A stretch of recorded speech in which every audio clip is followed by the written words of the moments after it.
Did you know that breast pumps are covered by most insurance plans? EdgePark works with more than 1,500 insurance plans to help moms order a new breast pump that is covered by insurance. And they offer some of the leading brands on the market. Place your order anytime during your pregnancy. Then EdgePark handles the paperwork and sends it to you with free shipping. Visit www.edgepark.com/Spotify to learn more.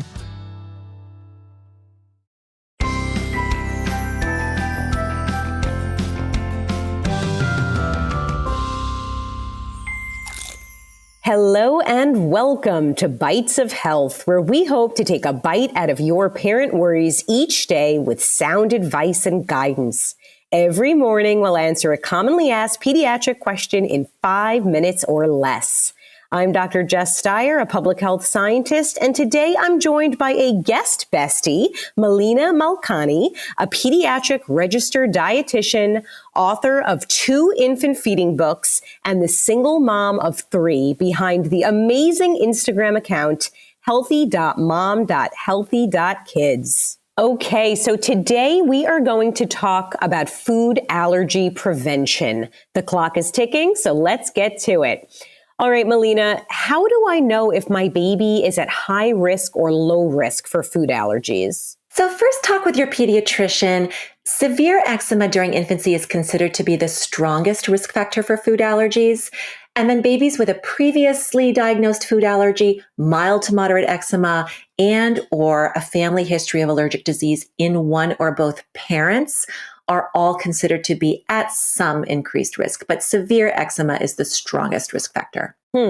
So can we prevent food allergies from developing in babies? There are no guarantees. I wish there were, but what we do have is research that guides us on how to feed babies during infancy in a really practical way that helps reduce the risk that food allergies will develop. And it involves offering top allergenic foods like peanut and egg in baby-friendly forms early, often, and consistently, starting at about 6 months of age, sometimes a little bit earlier.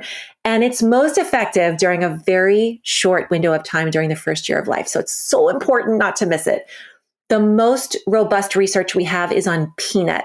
And thanks to a 2015 randomized controlled clinical trial called the Learning Early About Peanut or LEAP study, we learned that offering babies peanut foods early and often reduces the risk of peanut allergy in high-risk babies by 86%, which blows my mind every time I say it. So you use this phrase a couple of times, and I just want to clarify what it means. What do you mean when you say that we should offer top allergens early, often, and consistently? Yes. Early means at around 6 months of age, once babies are developmentally ready for solid foods. Sometimes that happens a little earlier in conversation with your healthcare provider, especially if a baby is at high risk for food allergies. Now, once that allergen has been introduced and tolerated, it's really important to keep it in the baby's diet consistently to help maintain that tolerance. It's best to aim for about 2 teaspoons of peanut foods and 2 teaspoons of egg, or about a third of an egg, in baby-safe forms at least twice per week as best you can. For babies at high risk, maybe a little more often. Other top allergens include milk, tree nuts, fish, soy, wheat, shellfish, and sesame. Now, we don't have as much research about them, but we have good reason to believe that as more becomes available, we'll learn that early frequent exposure to these foods is protective too.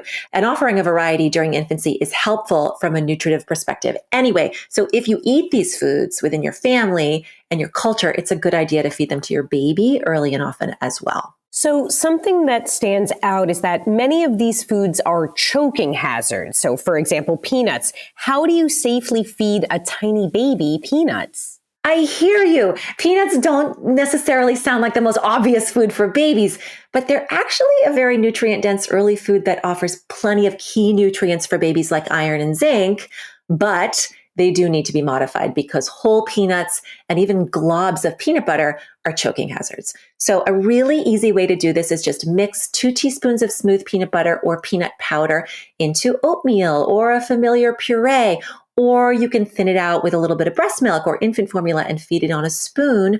Or you could also just take a thin layer of smooth peanut butter, spread it on a teething cracker or a strip of toast and offer it that way. And for anybody who has questions about food allergy prevention, I just wrote a new book that walks you through this whole process of starting solids and safely introducing all 9 top allergens.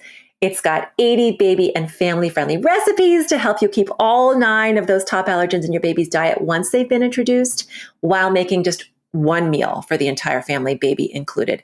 And you can find it at foodallergypreventionbook.com. All right. Well, I learned something. We hope you learned something, and we have lots more to share. You can get your Bite of Health every day, Monday through Friday.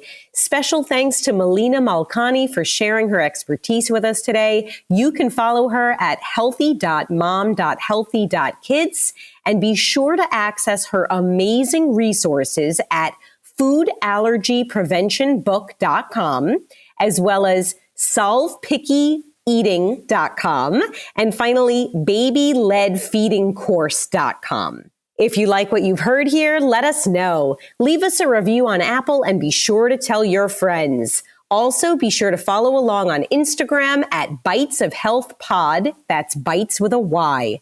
Remember, there is no single or best way to parent. Parenting is a journey, and we are all just doing our very best. We wish you happy, healthy, and stress-free parenting.